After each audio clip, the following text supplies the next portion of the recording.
The 20th century was supposed to be the century of progress. Technology transformed daily life. Medicine conquered diseases that had plagued humanity for millennia. Democratic movements spread across continents. Standards of living rose higher and faster than in any previous era. But underneath all that visible advancement, something else was happening, something quieter, slower, and far more insidious. Inflation was stealing the century 1 percentage point at a time. While people celebrated rising wages and growing economies, the money in their pockets was slowly becoming worthless. The dollar that could buy a full meal in 1913 couldn't buy a cup of coffee by the end of the century. And this wasn't an accident. It wasn't a side effect of progress or an unfortunate consequence of economic growth. It was policy, deliberate and systematic, a wealth transfer so gradual that most people never noticed they were being robbed. Inflation is presented as a natural economic phenomenon like weather or tides, something that just happens and must be managed. But inflation doesn't just happen, it's created. Every time a government prints more money than the economy produces in goods and services, inflation follows. The mechanism is simple. More money chasing the same amount of stuff means prices rise. Your salary might increase, but if prices rise faster, you're actually getting poorer. The value of your savings erodes. The purchasing power of your paycheck diminishes. And most people never understand what's happening because the theft is invisible. There's no burglar breaking into your home, no pickpocket on the street, just a quiet devaluation that happens slowly enough that it feels normal. The 20th century began with currencies that were still backed by gold. The gold standard meant that paper money represented a claim on actual gold held in government vaults.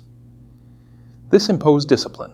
Governments couldn't simply print unlimited currency because they only had so much gold. If they printed more paper than they had gold to back it, people would demand redemption and the vaults would empty. The system wasn't perfect, but it provided a constraint on government spending and monetary expansion. That constraint ended with World War I, and with it ended any hope that the century would see sound money. The Great War was unlike anything the world had experienced. Previous conflicts had been limited in scope and duration, fought by professional armies funded through existing revenues and modest borrowing. But World War I was total war, consuming entire economies and requiring resources on a scale no government could afford through normal means. So they did what governments always do when facing expenses they can't meet.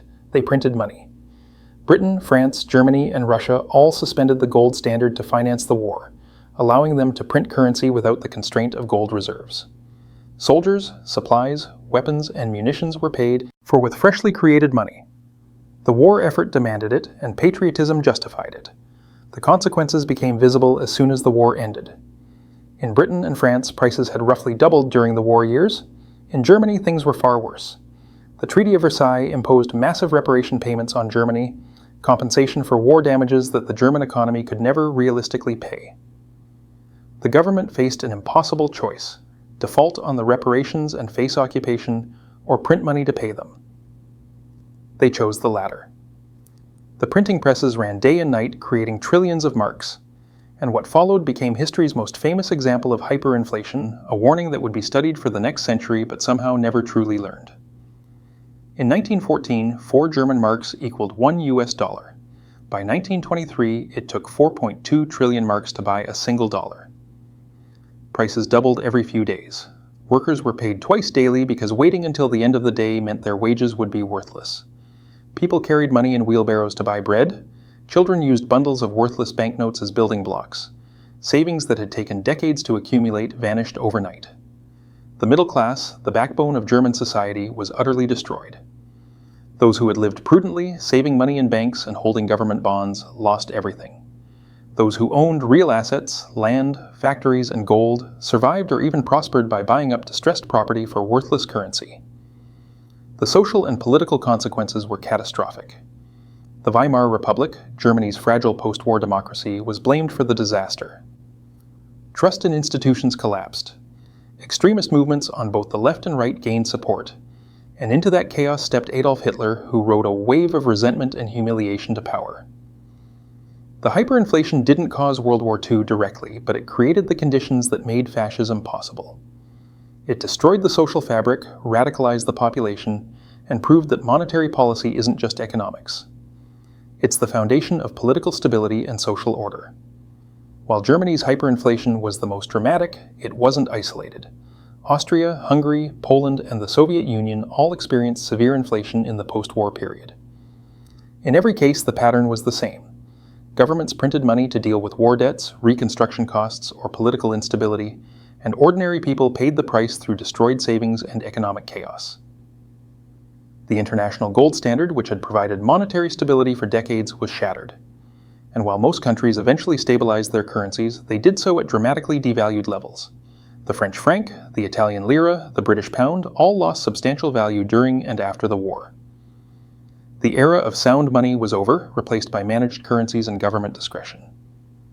The 1920s saw attempts to return to normalcy, including efforts to restore the gold standard. Britain returned sterling to its pre-war gold parity in 1925, a decision championed by Winston Churchill, then Chancellor of the Exchequer. It was a disaster. The pound was overvalued, making British exports expensive and uncompetitive. Unemployment soared, the economy stagnated, and when the Great Depression struck in 1929, countries still on the gold standard found themselves unable to respond effectively. The discipline that gold imposed, normally a virtue, became a straitjacket. Central banks couldn't expand the money supply to fight deflation and unemployment because they were constrained by gold reserves. One by one, countries abandoned gold.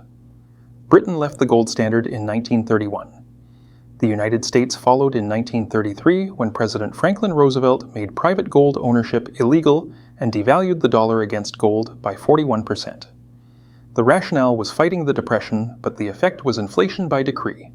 Anyone who had saved in dollars suddenly found their purchasing power reduced by government action. Those who had debts, however, benefited enormously. Farmers who owed mortgages found their obligations easier to repay with devalued currency. The devaluation was a transfer from savers to borrowers, from creditors to debtors, orchestrated by policy. World War II brought another round of massive government spending and money creation. This time, governments had learned from World War I. Instead of letting inflation run wild immediately, they imposed price controls, rationing, and wage freezes to suppress the symptoms. But the underlying inflation was still happening. Governments were creating enormous amounts of money to fund military spending, and that money had to go somewhere. It went into savings, forced savings, because there wasn't much to buy with rationing in effect. When the war ended and controls were lifted, prices surged. In the United States, inflation averaged over 10% in the late 1940s. In Europe and Japan, where physical destruction had been far worse, inflation was even higher. The post-war period established a new monetary order through the Bretton Woods Agreement of 1944. The US dollar was fixed to gold at $35 per ounce, and other currencies were fixed to the dollar. This created a dollar-based international system with the United States at its center. In theory, it provided stability. In practice, it depended entirely on American restraint, on the US government limiting money creation to maintain the dollar's gold convertibility. That restraint lasted about 2 decades. The 1960s and early 1970s saw American fiscal discipline collapse. The Vietnam War and President Lyndon Johnson's Great Society programs required massive spending, far more than the government collected in taxes. The solution was the same one governments had used for centuries: print money. The Federal Reserve expanded the money supply to accommodate government deficits. Inflation, which had been modest in the 1950s, began to accelerate. And foreign governments holding dollars began to notice. If the US was inflating its currency, those dollars they held as reserves were losing value. They started demanding gold in exchange. By 1971, the situation was unsustainable. The US gold reserves were draining away. President Richard Nixon faced a choice: continue losing gold until the reserves were exhausted, or break the promise that dollars were convertible to gold. On August 15, 1971, Nixon closed the gold window, ending dollar convertibility. The Bretton Woods system collapsed. For the first time in history, the entire global monetary system was based on fiat currencies, government money backed by nothing but trust and legal tender laws. The consequences were immediate and catastrophic. Without the anchor of gold, currencies floated against each other and inflation accelerated worldwide. The 1970s became the decade of stagflation, a previously impossible combination of stagnant economic growth and high inflation. In the United States, inflation averaged 7% annually through the 1970s and peaked above 13% in 1980. Prices more than doubled during the decade. Gasoline, which cost 36 cents per gallon in 1970, cost $1.19 by 1980s. A median home price rose from $23,000 to $64,000. Wages rose too, but not as fast, meaning real purchasing power declined. The effect on savings was devastating. If you had $10,000 in a savings account in 1970, earning a typical interest rate of 5%, by 1980 you'd have about $16,300 nominally. But adjusted for inflation, that money could buy less than the original $10,000 had in 1970. You'd actually lost purchasing power despite earning interest. Inflation had stolen the value. And this wasn't an accident or a temporary crisis. It was the predictable result of untethering money from any physical constraint and allowing governments to inflate at will. Who benefited from this inflation? Certainly not savers or workers on fixed incomes, retirees watching their pensions buy less each year, teachers, nurses, and civil servants whose salary increases lagged behind price rises, small savers who kept money in banks earning interest below the inflation rate. All of them lost. But borrowers with fixed-rate debts benefited enormously. If you had a 30-year mortgage at 6% interest taken out in 1970, by 1980 you were repaying it with dollars worth half as much. Your nominal payment stayed the same, but inflation made it easier to afford. Inflation was a massive transfer from lenders to borrowers, from those who saved to those who owed. And governments were the biggest borrowers of all. The U.S. national debt, which had remained relatively stable as a percentage of GDP through the 1950s and 1960s, began exploding in the 1970s and never stopped. But inflation made that debt easier to service. If the government borrowed $1 trillion in 1970 and inflation averaged 7% annually, by 1980 that $1 trillion in debt could be repaid with money that had lost 50% of its value.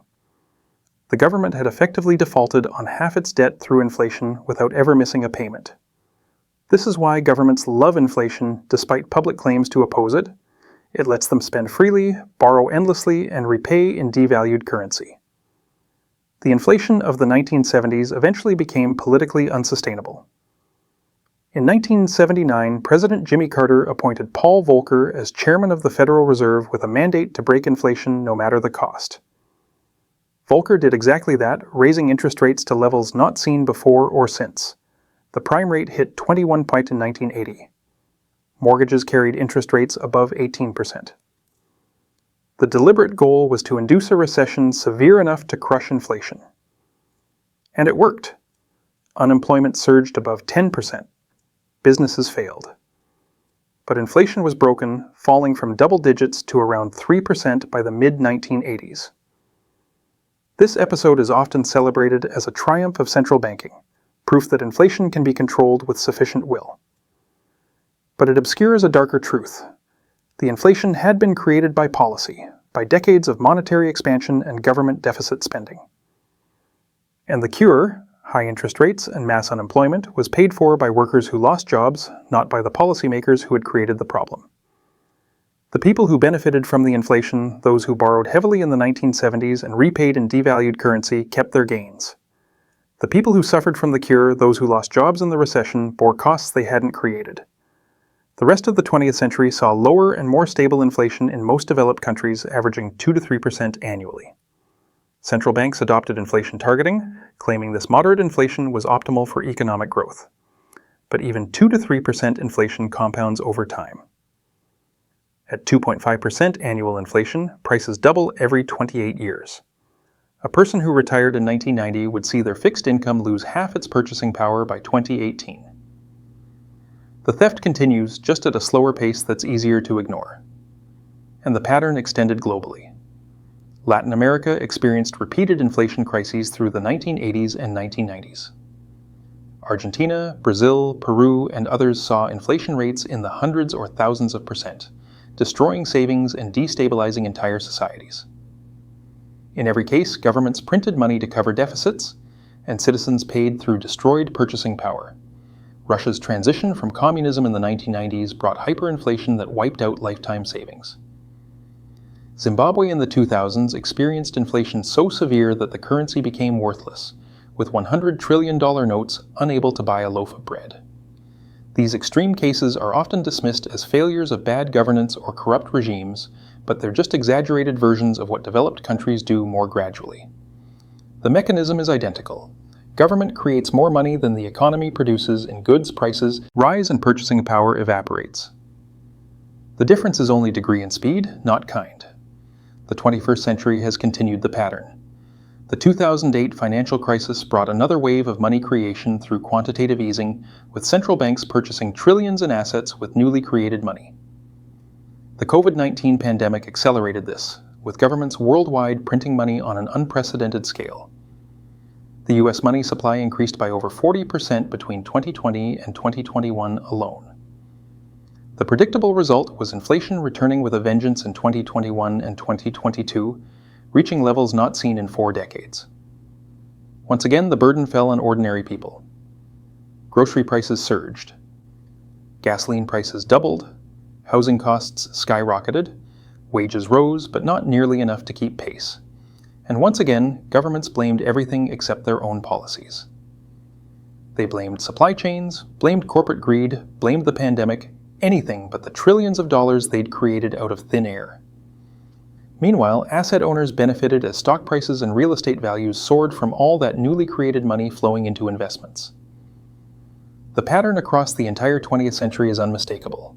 Every war, every crisis, every economic downturn brought government money creation and inflation. Sometimes gradual, sometimes catastrophic, but always transferring wealth from those who saved in currency to those who owned real assets or held debts. The middle class, who keep savings in banks and earn wages, got systematically impoverished. The wealthy, who own property, stocks, and real assets, got systematically richer. And governments got to spend far more than they collected in taxes, with the difference made up through the hidden tax of inflation. What makes inflation so effective as theft is its invisibility. If the government raised income taxes by 20%, people would riot. But 20% cumulative inflation over 5 years achieves the same reduction in purchasing power, and most people just complain about prices without understanding the cause. They blame businesses, blame foreigners, blame anyone except the institution actually creating the inflation, their own government and central bank. The victims of 20th century inflation number in the billions. The German middle class destroyed in the 1920s. The American savers who watched purchasing power evaporate in the 1970s. The Latin American families who saw lifetime savings become worthless in the 1980s. The Russian pensioners whose rubles became worthless in the 1990s. The Venezuelan citizens today who can't afford food despite working full-time. Each represents a personal tragedy multiplied by millions, and each traces back to government policies that prioritized spending and borrowing over monetary stability. But the theft isn't just economic, it's social and political. Inflation destroys trust in institutions, in savings, in the future. When people can't save for retirement because inflation erodes the value faster than interest accumulates, they become dependent on government pensions. When young people can't afford homes because inflation has driven prices beyond reach, they become cynical about the system. When workers see wages rise nominally but fall in real terms, they become angry and susceptible to extremism. The political instability of the 20th century, the rise of fascism in the 1930s, the social unrest of the 1960s and 70s, the populist movements of recent years, all connect to monetary instability and inflation. The lesson that should have been learned is that sound money is the foundation of everything else. When currency maintains stable value, people can save, invest, and plan for the future. When currency constantly loses value, society becomes oriented toward immediate consumption and speculation rather than patient investment. The difference between a civilization that builds cathedrals lasting centuries and one that builds strip malls lasting decades is partly explained by monetary stability. When money holds value across generations, people think in generations. When money loses value by the year, people think in years. The 20th century could have been different. The technology existed for sound money. Gold, silver, or any commodity-backed currency could have provided stability. Even fiat currency could have been managed responsibly, with strict limits on money creation. But governments chose differently. They chose the flexibility to spend without constraints, to finance wars without taxes, to stimulate economies without structural reform. And they chose to transfer the costs of those choices onto citizens through inflation. The tragedy is that most people never understood what was happening to them. They felt poorer, worked harder for less, and watched their savings lose value, but they didn't connect it to monetary policy. They blamed bad luck, changing times, or their own inadequacy, never realizing they were victims of systematic theft by inflation. The complexity of economics provided cover. Most people don't understand central banking, money creation, or inflation dynamics. So when experts assured them that moderate inflation was normal, necessary, even beneficial, they believed it. But the math doesn't lie. The dollar lost 96% of its value during the 20th century. What cost $1 in 1913 cost over $25 by the year 2000. Anyone who saved in dollars lost 96% of their purchasing power over that time frame. That's not economic growth. That's not modernization. That's theft, pure and simple, executed slowly enough that each generation accepted it as normal, while their parents' generation had known better times. The beneficiaries of this system have been governments who could spend without limit, banks who profit from lending inflated currency, and the wealthy who own assets that appreciate in nominal terms with inflation. The victims have been workers, savers, and anyone on fixed income whose purchasing power steadily erodes. And the system continues because it's designed to be invisible, complex enough that most people can't trace their declining prosperity to its source. Understanding how inflation stole the 20th century isn't about nostalgia for some imaginary golden age. It's about recognizing that monetary policy is political policy, that every choice about money creation has winners and losers, and that for 100 years, the same people have consistently won while the same people have consistently lost. The next time someone tells you that 2% inflation is healthy, necessary, or inevitable, remember that 2% inflation means your money loses half its value every 35 years. Remember that your grandparents could buy a house for $15,000 that now costs $400,000, not because houses got better, but because money got worse. Remember that inflation is always and everywhere a policy choice, not a natural phenomenon. The 20th century is over, but the theft continues. Central banks still create money freely, governments still spend far beyond their means, and inflation still transfers wealth from the many to the few. The only question is whether enough people will understand the mechanism to demand something different, or whether the 21st century will simply repeat the theft of the 20th, 1 percentage point at a time, until there's nothing left to steal. If this gave you a new perspective, hit subscribe. History doesn't repeat, but inflation always does. And your purchasing power is disappearing while you read this.